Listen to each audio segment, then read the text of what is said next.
Are you having trouble with ultra-mobile payments?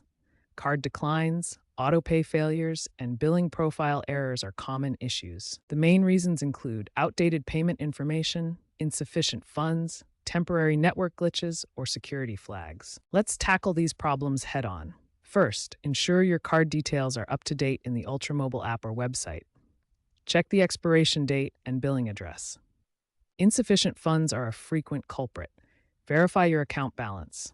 Network problems can also cause issues, so try again later or use a different network. Finally, banks may flag transactions as fraudulent. Contact your bank to resolve any holds. Let's walk through fixing these payment issues. For autopay, make sure you've enabled it in the Ultramobile app and that 2FA is set up. Re-enter your card details if needed. To manage your billing profile, log into your Ultramobile account and verify your information is accurate and complete, adhering to PCI DSS standards. If your card is declined, clear your browser's cache or try a different device.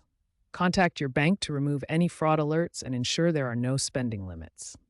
By following these steps, you can minimize payment failures and keep your Ultramobile service active.